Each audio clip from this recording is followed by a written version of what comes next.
असल में सिद्धू मूसेवाले को किसी और ने नहीं बल्कि उनके अपने अहंकार ने मारा। ਹੁਣ ਉਹ ਕਹਣਾ ਚਾਚੇ ਮਾਮੇ ਨੂੰ ਪੁੱਠਾ ਬੋਲਦਾ ਇਸ ਤਾਂ ਹੀ ਬੋਲਾਂਗੇ ਜਦੋਂ ਕਿਸੇ ਸਾਲੇ ਤੋਂ ਕੁਝ ਲਿਆ ਨਹੀਂ ਕਿਸੇ ਤੋਂ ਸਾਨ नहीं कराया कादी जी जी करनी है दसो। क्योंकि बदमाशों ने उन्हें कहीं अंदर घुसकर सिक्योरिटी क्रैक करके नहीं बल्कि बाहर रोड पर एक आम इंसान की तरह मारा था। उस दिन उनके साथ कोई सिक्योरिटी गार्ड नहीं बल्कि एक इनविजिबल सिक्योरिटी चल रही थी, ईगो। और ये बात वीडियो के एंड तक आते आते आपको खुद क्लियर हो जाएगी, तो कोई भी कंक्लूजन निकालने से पहले मेरा लॉजिक जरूर सुन लेना। अब चलिए इस फेमस मूवी का एक सीन देखते हैं। तेरे खाकी की कसम खाक में मिला दूंगा तेरे को, क्योंकि कुछ भी करने का था सिंघम, जयकांत शिकरे का ईगो हर्ट नहीं करने का था। अब एक बार के लिए इसे भी देख लेते हैं। ये गांव मेरा है और मैं इस गांव का जयकांत शिकरे। आमच्या गावात येऊन आमच्या सिंघमला धमकी देतो।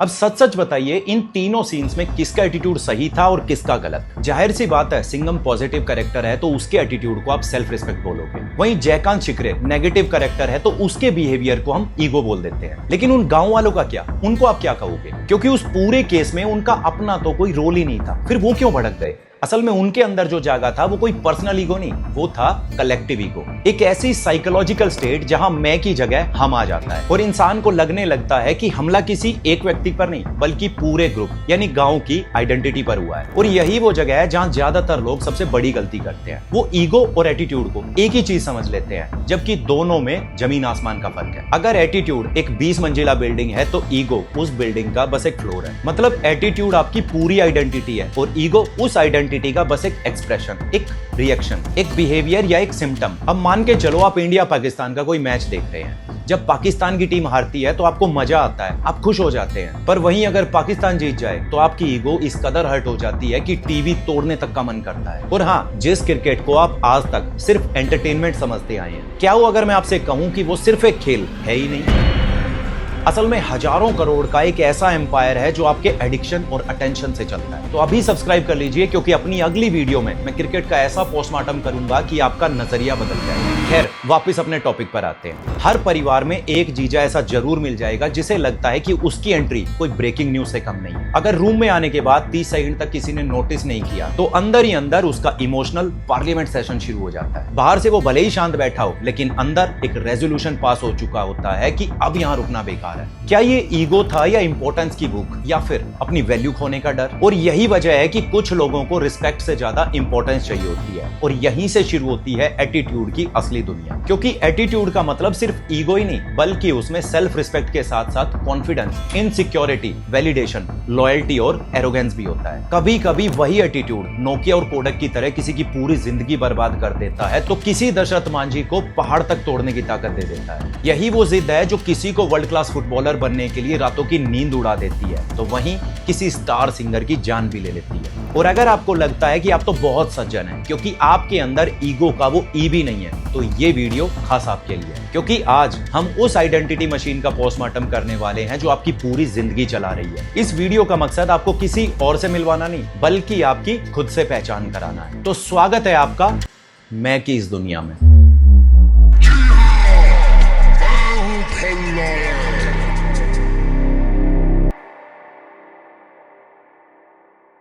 एक छोटा बच्चा जब मिट्टी में खेल रहा होता है तो क्या उसे इस बात से कोई फर्क पड़ता है कि उसके कपड़े गंदे हैं या साफ? क्या उसको इस बात से फर्क पड़ता है कि उसको देखने वाले उसके बारे में क्या सोच रहे हैं? बिल्कुल नहीं। वो तब रोता है जब उसे सच में भूख लगती है और वो हंसता तभी है जब उसे अंदर से मजा आता है, क्योंकि उस वक्त उस बच्चे के पास अपनी खुद की कोई इमेज नहीं होती, कोई रेपुटेशन नहीं होती, बस जरूरतें होती हैं। वो जैसा है वैसा रियलिटी में जी रहा होता है। शायद इसीलिए कहा जाता है कि बच्चे मन के सच्चे होते हैं। अब इमेजिन कीजिए एक 10 महीने का बच्चा आईने के सामने बैठा है। वो खुश होकर आईने पर हाथ मारता है उस दूसरे बच्चे के साथ खेलने के लिए जो उसे आईने में दिख रहा होता है, क्योंकि उसके लिए वो सामने वाला कोई और है। लेकिन फिर साइकोलॉजिस्ट एक अजीब सा एक्सपेरिमेंट करते हैं। वो चुपके से उस बच्चे की नाक पर एक छोटा सा निशान लगाकर उसे दोबारा आईने के सामने बैठा देते हैं। कुछ दिनों तक तो वो बच्चा शीशे में उस निशान को छूने की कोशिश करता है, लेकिन फिर एक दिन बच्चा आईने में देखता है, थोड़ा रुकता है और अपना हाथ आईने पर नहीं अपनी खुद की नाक पर ले जाता है। उस एक सेकंड में बच्चे के दिमाग में एक इनविजिबल स्विच ऑन हो जाता है। जाता है। वो समझ जाता है कि सामने जो है वो कोई और नहीं, मैं हूं। साइकोलॉजी में इसको द रॉग टेस्ट कहते हैं। लेकिन इंटरेस्टिंग बात यह है कि सिर्फ खुद को पहचान लेना ही काफी नहीं था, क्योंकि उस बच्चे के पास अभी भी एक चीज नहीं थी, कहानी।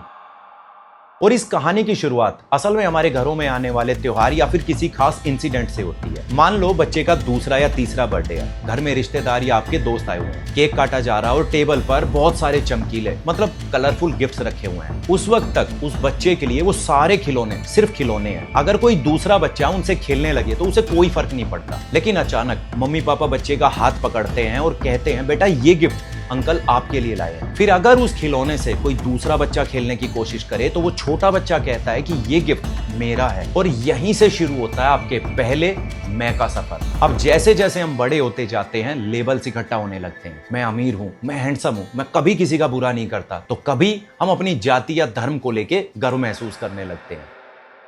और एक बार जब कोई कहानी बार बार दोहराई जाए तो दिमाग उसे याद ही नहीं रखता, सच मान लेता है। साइंस में इस प्रोसेस को कॉग्निटिव ओनरशिप कहते हैं। जैसे दृश्यम मूवी का वो विजय सालगांवकर याद है आपको, जो झूठी कहानियां बनाता है, वो सबको बार बार याद दिलाता है कि 2 अक्टूबर को वो लोग सत्संग में गए थे। वो उस कहानी को इतनी बार रिपीट करता है कि धीरे धीरे पुलिस ही नहीं, उसका अपना परिवार भी उसी कहानी को असलियत मानने लगता है। ऐसे ही सोशल मीडिया पर हजारों लोग सीना ठोक कर लिखते हैं, I am proud of my India. पर जब आप उनसे पूछ लो कि HDI पर कैपिटा इनकम और क्वालिटी ऑफ लाइफ में इंडिया की एग्जैक्ट पोजीशन क्या है, तो जवाब अक्सर मीम लेवल का होता है। पता नहीं।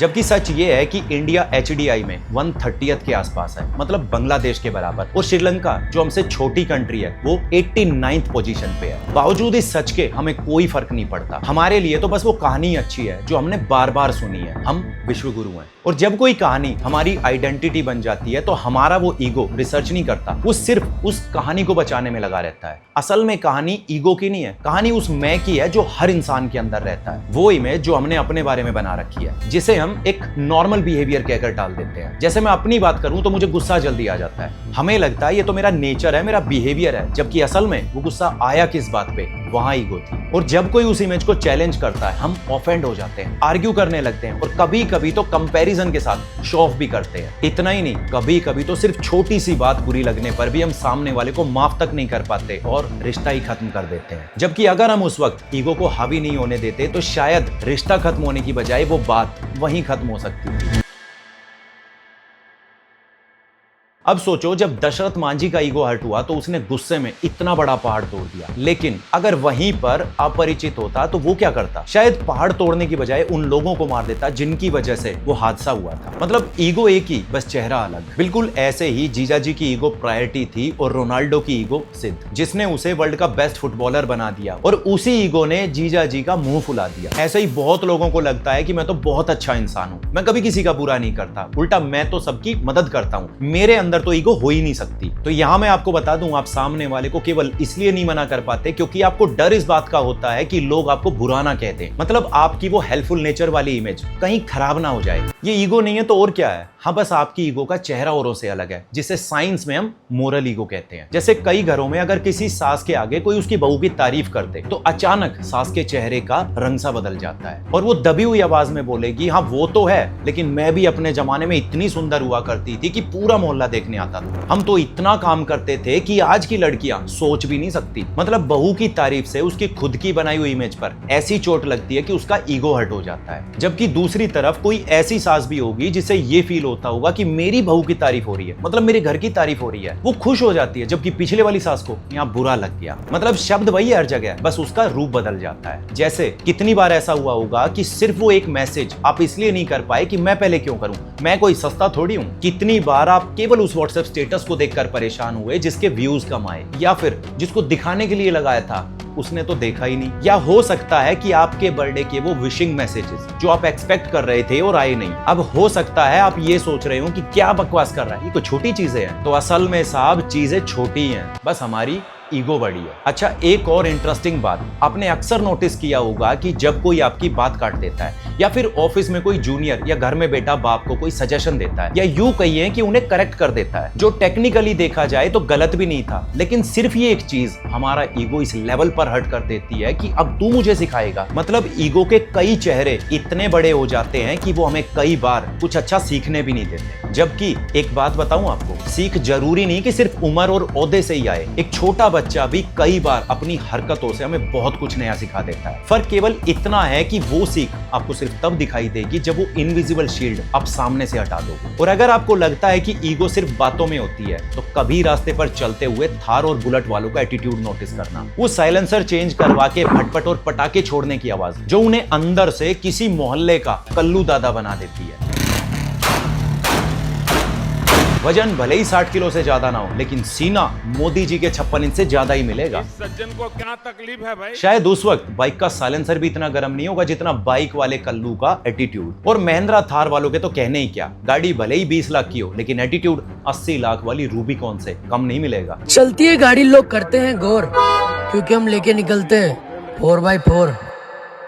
और हाँ, एक और इंटरेस्टिंग चीज, आपने अक्सर अपने आसपास सुना होगा कि सिर्फ पैसों से इंसान बड़ा नहीं होता। पैसों का क्या है, वो तो हाथ का मैल है, हम तो जी दिल के अमीर हैं। तो ये डायलॉग अक्सर वो लोग बोलते हैं जो अपने पैसे वाले पड़ोसी या रिश्तेदारों से जलकर अपनी फ्रैक्चर्ड ईगो को तसल्ली दे रहे होते हैं। माना पैसा भगवान नहीं है, लेकिन सच तो ये है कि हाथ का मैल भी नहीं है। जिनके पास पैसा नहीं है वो उसकी इंपॉर्टेंस कम करके अपने मैं को बचाता है, और जिसके पास पैसा आ गया वो उस पैसे से अपने मैं को बड़ा दिखाने में लग जाता है। तब महंगी गाड़ियां सिर्फ ट्रेवलिंग का जरिया नहीं होती, ब्रांडेड कपड़े सिर्फ कपड़े नहीं रहते, और लग्जरी पार्टियां अब सिर्फ सेलिब्रेशन नहीं रहती। ये सब धीरे धीरे एक अनाउंसमेंट बन जाता है कि देखो मैं सबसे ऊपर हूँ। तेलगी स्कैम वाली वो कहानी याद है आपको, मुंबई के एक डांस बार में जब उसका ईगो हर्ट हो गया था क्योंकि एक दूसरे अमीरजादे ने बार में नाच रही लड़की पर ज्यादा पैसे उड़ा दिए थे। कहते हैं उसके बाद तेलगी ने ट्रक भर भर कर कैश उड़ा दिया था, सिर्फ अपने पैसों वाले घमंड को जिंदा रखने के लिए। और इसी घमंड का सबसे बड़ा एग्जांपल है कोडक कैमरा, जो एक जमाने में फोटोग्राफी का बादशाह हुआ करता था। उन्हें अपने रील वाले कैमरे पर इतना ज्यादा घमंड था कि डिजिटल रेवोल्यूशन आने के बाद भी वो अपनी पुरानी जिद पर अड़े रहे, और नतीजा क्या हुआ, बर्बादी। और सिर्फ कोडक ही नहीं, कुछ ऐसा ही नोकिया और याहू जैसे बड़े बड़े प्लेटफॉर्म्स के साथ भी हुआ, जो इतनी ऊंचाई पर पहुंचने के बाद भी सिर्फ एक छोटी सी चीज से हार गए, ईगो। आजकल सबसे बड़ा दिखावा धर्म के नाम पर होता है। तो आज रात्रि में कान्हा जी और राधा जी को शयन करवाने के बाद लाइट ऑफ करके जा ही रही थी, तभी कान्हा जी ने मेरा हाथ थामा और वो उठ गए। तो मैंने कहा कि लल्ला हम कल बातें करेंगे, अभी रात्रि हो चुकी है, चलिए आप सो जाइए।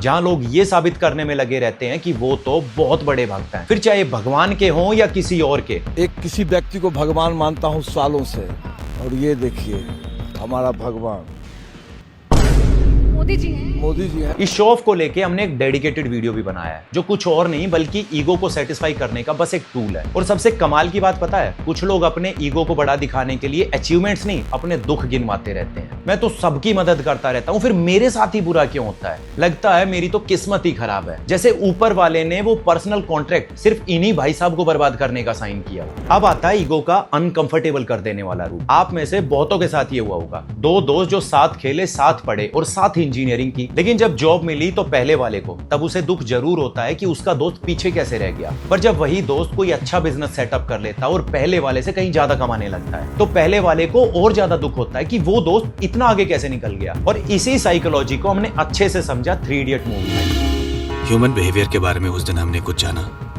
दोस्त फेल हो जाए तो दुख होता है, लेकिन दोस्त फर्स्ट आ जाए तो ज्यादा दुख होता है। यहाँ जलन पैसों से नहीं, ईगो के कंपैरिजन से होती है। कुछ हायर पोस्ट पे बैठे लोगों को तो ये लगने लगता है कि ऊंची पोस्ट के साथ भगवान ने उन्हें वीआईपी पास भी दे दिया है। कुर्सी मिलते ही आवाज बदल जाती है, चलने का तरीका बदल जाता है, और सामने वाला कोई इंसान नहीं, कॉकरोच दिखने लग जाता है। Youngsters like cockroaches, they don't get any employment, they don't have any place in profession. Some of them become media, some of them become social media, some of them become RTI activists, some of them become another activists, and they start attacking everyone.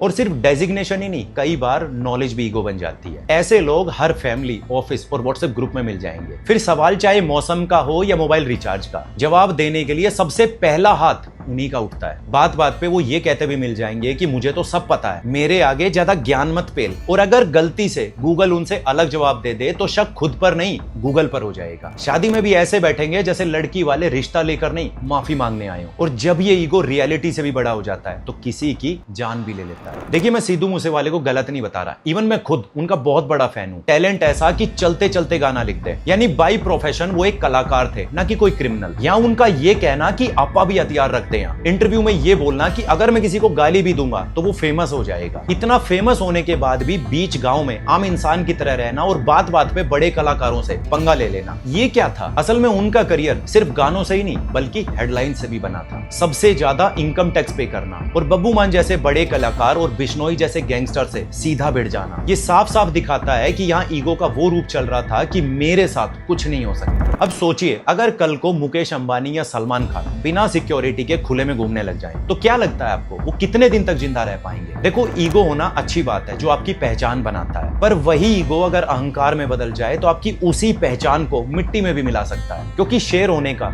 ये मतलब नहीं कि गोली direction बदल देगी। Reality को ना fame दिखता है, ना पैसा और ना ही फैन फॉलोइंग। रियलिटी केवल एक चीज देखती है, गलती, और उसका बिल हमेशा कैश में फटता है। मेरे कहने का मतलब ये बिल्कुल भी नहीं था कि ईगो हमारा बहुत बड़ा दुश्मन है। जैसे शादी में जरूर आना मूवी के वो सत्तू और आरती याद है आपको? यहाँ दो तरीके का ईगो देखने को मिलता है। एक तरफ आरती शुक्ला जो पीसीएस बनने के बाद सत्तू को केवल इसलिए छोड़ देती है कि वो सिर्फ एक क्लर्क है। वहीं दूसरी तरफ सत्तू जो धोखा खाने के बाद अपने हर्ट ईगो को ही अपना सबसे बड़ा वेपन बना लेता है और पीसीएस से भी ऊपर डिस्ट्रिक्ट मजिस्ट्रेट बनकर दिखाता है। देखो, साइकोलॉजी भी कहती है कि बिना ईगो के इस दुनिया में कोई भी इंसान बड़ा काम कर ही नहीं सकता। माइकल जॉर्डन ने भी एक इंटरव्यू में कहा था कि ego is necessary. You cannot find a successful person in life who don't have an ego. You know, that's just a part of the whole scenario. ऐसा ही एक इंसिडेंट 2007 में हुआ था सचिन तेंदुलकर के साथ, जब ऑस्ट्रेलिया के ब्रैड हॉग ने उन्हें डायरेक्ट बोल्ड कर दिया था, जिससे उनका ईगो इस कदर हर्ट हुआ कि जब मैच के बाद ब्रैड हॉग ने उनसे ऑटोग्राफ मांगा तो सचिन ने कुछ ऐसा लिखा, डियर होगी, आज के बाद तुम ये दोबारा नहीं कर पाओगे। और यकीन मानिए, उस दिन से लेकर ब्रैड हॉग की रिटायरमेंट तक वो पल दोबारा कभी नहीं आया। अगर आपको लगता था कि ईगो सिर्फ नेताओं या पैसे वाले लोगों में होता है, तो अब तक आप समझ गए होंगे कि ईगो सूट पहनकर भी आता है और कुर्ता पहनकर भी, मंदिर की चौखट पर भी मिलता है और किसी लग्जरी कार के शोरूम में भी। एक बार की बात है जब महाराजा जयसिंह लंदन घूमते हुए कैजुअली एक रोल्स रॉय के शोरूम में चले जाते हैं। वहां खड़े सेल्समैन की ईगो उनकी ये कहकर बेइज्जती कर देती है कि ये गाड़ी तेरी औकात से बाहर है। अब राजा जयसिंह की अपनी आइडेंटिटी थी और अपनी ईगो, जिसे बचाने के लिए वो रोल्स रॉय की कई महंगी गाड़ियां भारत मंगाते हैं और यहाँ कचरा उठाने में लगा देते हैं। मतलब इसी ईगो ने किसी को आईएएस बनाया तो किसी एक मामूली से सरदार को द फ्लाइंग सिख बना दिया। असल में प्रॉब्लम ईगो कभी था ही नहीं, प्रॉब्लम है अनकॉन्शियस आइडेंटिटी, मतलब वो कहानी जो हमने अपने बारे में खुद को सुना रखी है। और शायद इसीलिए इस वीडियो का मकसद आपकी ईगो तोड़ना नहीं बल्कि आपको अपने ही उस मैं से मिलवाना था। जय हिंद।